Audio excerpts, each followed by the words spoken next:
یہ حافظ الحدیث کے غلام کا ہاتھ ہے، جس ہاتھ پر نہ ناسبی کا ہاتھ لگا ہے، نہ خارجی کا لگا ہے، نہ رافضی کا لگا ہے کوئی تو مقابلے میں آ کے دکھائے۔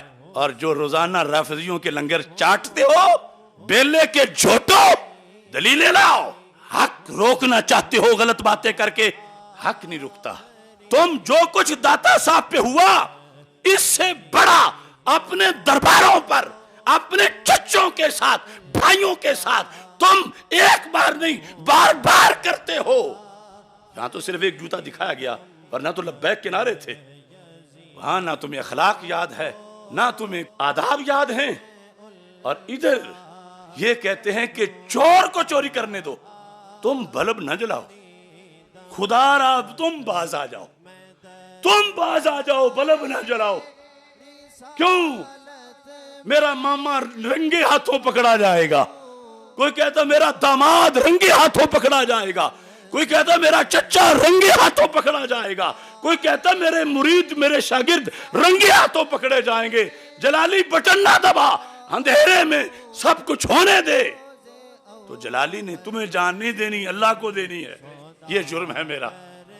1.5 سال ہو گیا میں ان سے کہہ رہا ہوں کہ اگر کسی میں ذرا بھر سکت ہے تو وہ سیدنا مہر علی شاہ صاحب رحمۃ اللہ علیہ کی تصفیہ کے اس سوال اور جواب کو اپنے گھر میں بیٹھ کے اس کی ویڈیو تیار کر کے، اگر تشریح نہیں کر سکتا صرف ان کا لکھا ہوا پڑھ کے لوگوں کو پیش کر دے۔ ایک بندے نے بھی پیش نہیں کیا پورا سوال اور پورا جواب۔ ان کی بہادری دیکھو، ان کی کارنامے دیکھو۔ اس میں جو کچھ ہے وہ تو انہوں نے، میں نے نشانیاں لگائیں، کتنی جگہ بریلی شریف والوں نے لکھا کہ یہ بات جو کر رہا ہے یہ رافضی ہے۔ انہوں نے کہا یہ کلمہ کفر ہے، یہ اشہد حرام ہے، یہ شیطانی بات ہے۔ اس بندے کو تو 80 کوڑے مارنے چاہیے ناروال کی تقریر کی وجہ سے۔ یہ مرکزی اہل سنت کا فتویٰ ہے، کسی کانکڑی چھی کا نہیں۔ ان سیدوں کو پتہ ہی نہیں۔ اور ابھی میں وہ پورا آپریشن کروں گا ناصر باغ والی تقریر کے فی کم کا، کہ اس شخص نے کتنے ہزار محدثین کا مذاق اڑایا ہے اس تقریر کے اندر عرفان شاہ نے، فی کم کا ترجمہ کرتے ہوئے۔ چلو پڑھا نہیں تھا تو کم از کم چپ تو رہے۔ تجھے نہ شروع بخاری کا پتہ ہے، نہ شروع مسلم کا پتہ ہے۔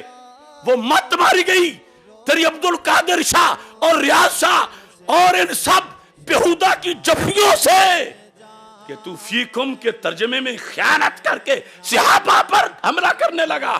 اس ظلم کے اندر کہاں ہیں ہمارے شیوخ الحدیث؟ کہاں ہیں ہمارے مدرسین؟ کہاں ہیں پیران طریقت؟ کہاں ہیں؟ الا ما شاء اللہ، جو کر رہے ہیں کام مستثنا ہیں، مگر جو صرف منہ بند کر کے زمانے کا رخ دیکھ رہے ہیں کہ ابھی باہر مت نکلنا، چوک میں تو ہر طرف سے پتھر پڑ رہے ہیں۔ ستم تو یہ ہے کہ عہد ستم کے جاتے ہی تمام خلق میری ہم نوا نکلتی ہے۔ انشاءاللہ اہل سنت کا قافلہ بچے گا، منزل پہ پہنچے گا۔ مگر میں کارواں والوں کو جو کسی نامراد کی حیا میں بول نہیں رہے، اب یہ تمہارا امتحان ہے۔ یہ فتویٰ رائج ہو رہا ہے، نافذ ہو رہا ہے۔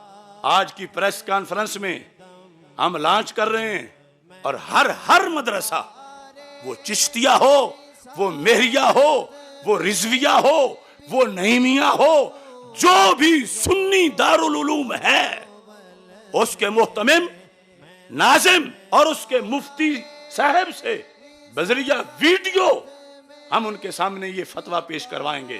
انکار کرنا ہے تو انکار کریں، تاکہ سند تو رہے ویڈیو میں۔ تصدیق کرنی ہے تو تصدیق کریں، لیکن اب دھاندلی نہیں ہوگی۔ اعلی حضرت کا کھا کے نسل در نسل جب وہاں سے فتویٰ آیا ہے، یا تو یہ ہو فتوے میں کوئی سکم ہے، کوئی کمزوری ہے، یا فتویٰ اصول شریعت کے خلاف ہے، یا اکابر کے خلاف ہے، تو بات کرو۔ بسم اللہ الرحمن الرحیم۔ رضیت باللہ ربا وبالاسلام دینا وبمحمد صلی اللہ علیہ وسلم نبیا ورسولا۔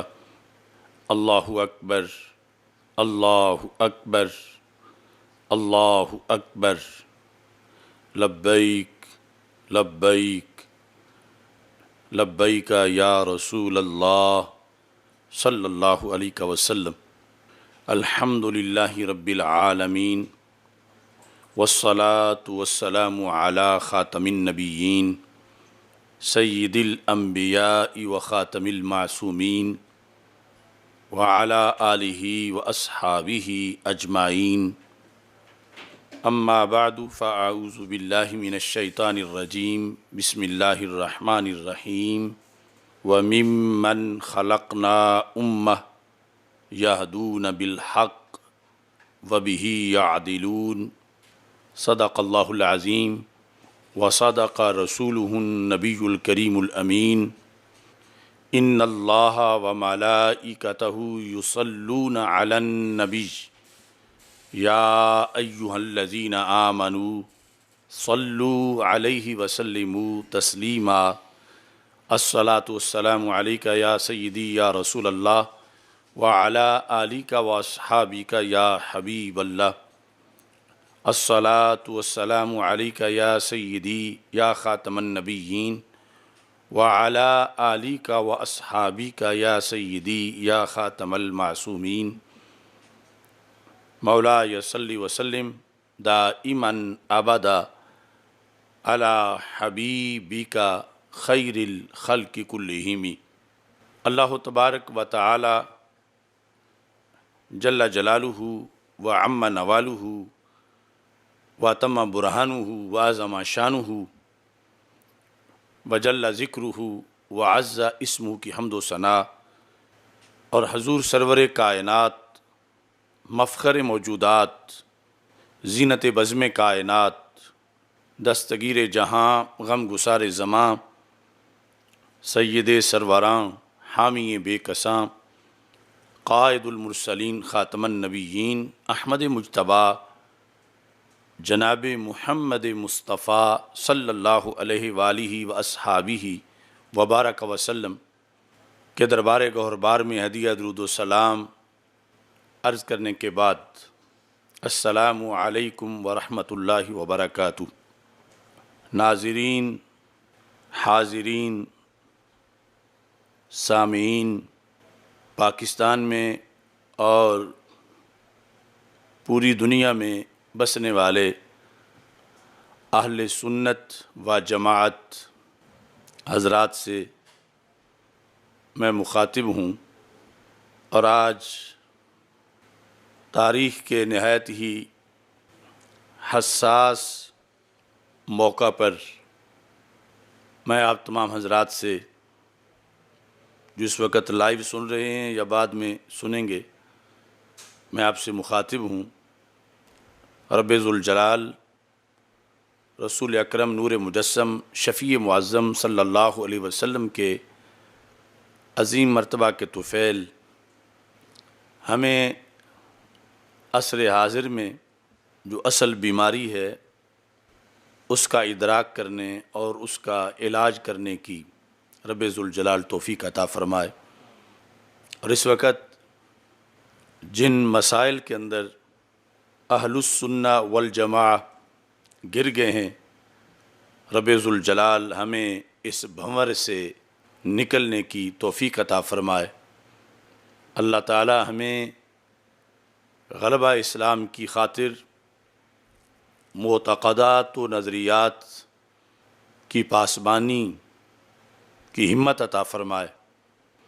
حالات حاضرہ میں بہت سے لوگ تو یقیناً تماشائیوں کی طرح ہیں، لیکن اہل درد اور حالات کو سلجھانے کی فکر رکھنے والے حضرات بھی اللہ کے فضل سے کافی ہیں۔ لیکن یہ بات پھر ایک محل نظر ہے کہ کس چیز کی اصلاح کی ضرورت ہے اور کس الجھن کو سلجھن کی طرف لانے کی ضرورت۔ ہو سکتا ہے بہت سے صاحب درد لوگ ان کا درد تو قابل تحسین ہے کہ وہ اہل سنہ کی موجودہ صورتحال پر انہیں رنجیدگی ہے، لیکن ہو سکتا ہے کہ وہ اسباب سے بے خبر ہوں کہ یہ موجودہ حالات کیوں بنے ہیں اور کب سے ان کی تیاری کی جا رہی تھی۔ ہماری آج کی پریس کانفرنس تو بظاہر ایک اس اعلان کے جواب کے لیے ہے کہ حضرت پیر سید محمد منور حسین شاہ صاحب بخاری حافظہ اللہ تعالی، آپ نے چند دن پہلے اسی درد سے اور جذبہ سے کہ اہل سنت کے اندر وحدت کی فضا پیدا ہو، ایک کلپ دیا اور 6 اکتوبر سے پہلے اس پر بندہ ناچیز اور فریق مخالف سے جواب چاہا۔ وہ جواب بھی موضوع ہے اور ساتھ سیدنا داتا گنج بخش جویری قدس سر العزیز کہ عرس کے موقع پر کچھ غیور اہل سنت نے اپنے اعتقادی پیشواؤں کا محاسبہ کیا کہ تم کل سچے تھے یا تم آج سچے ہو، یا داتا صاحب کے عقائد سے تمہارا انحراف کیوں ہے۔ اس لحاظ سے بھی کچھ لوگوں کو تشویش ہے کہ ایسا کیوں ہوا، نہیں ہونا چاہیے تھا۔ یہ موضوع بھی میرے پیش نظر ہے۔ اصل میں جس صورتحال میں آج ہم ایک بھنور کی شکل میں موجود ہیں، یہ محض ہنگامی یا اتفاقی نہیں، اس کے لیے باطل قوتوں نے سال ہا سال ایک پلاننگ کے تحت کام کیا، اور آج اس صورتحال کا اہل سنت و جماعت کو سامنا ہے۔ مسئلہ یہ نہیں کہ اہل سنت و جماعت میں محبت اہل بیت اطہار رضی اللہ تعالی عنہم کے لحاظ سے معاذ اللہ کوئی کمی آ گئی ہے یا کوئی اختلاف ہو گیا ہے، ایسا ہرگز نہیں۔ مسئلہ یہ نہیں کہ اہل سنت و جماعت کے اندر تعظیم سادات کے موضوع پر کوئی اختلاف ہے، ہرگز نہیں۔ تعظیم سادات کا اہتمام کل بھی تھا، آج بھی ہے، اور یہ ہر کسی نے اپنی آخرت سنوارنے کرنے کے لیے اس کا اہتمام کرنا ہوتا ہے، یہ کسی پر کوئی احسان نہیں۔ مسئلہ یہ نہیں کہ میرا کسی سے کوئی ذاتی اختلاف ہے، کوئی جاگیر کا، کوئی مربے کا، یا کسی دربار کا، یا کسی مدرسہ کا، یا کوئی برادریزم کے لحاظ سے، ایسا بھی ہرگز نہیں۔ اور یہ بھی نہیں کہ معاذ اللہ اہل سنت و جماعت میں کہیں خارجیت سرایت کر آئی ہے، یا ناسبیت سرایت کر آئی ہے، یا یزیدیت سرایت کر آئی ہے، جس کا کچھ لوگوں کی طرف سے تاثر دیا جا رہا ہے، وہ بات بھی بالکل خلاف واقع ہے۔ مسئلہ کیا ہے؟ ہم اہل سنت و جماعت صراط مستقیم پر ہیں۔ ہمارے اطراف میں روافض، خوارج، نواصب اور دیگر بدعقیدہ قوتیں موجود ہیں، اور ان بدعقیدہ قوتوں کو کچھ ممالک میں اقتدار بھی میسر ہے، اور وہ ہر طرح کی بدعقیدہ قوتیں اپنے اس اقتدار کی بنیاد پر اہل سنت پر اثر انداز ہونے کی کوشش کر رہی ہیں، اور اس میں ان حکومتوں کا بڑا دخل ہے جو ان بدعقیدہ قوتوں کے اعتقادی کنٹرولر ہیں، ریموٹ کنٹرول ان کے ہاتھ میں ہے، اور وہ ان کو پاکستان میں اور دیگر جگہوں پر اہل سنت و جماعت کے نظریات کے خلاف بھڑکاتے ہیں اور سازشیں کرتے ہیں۔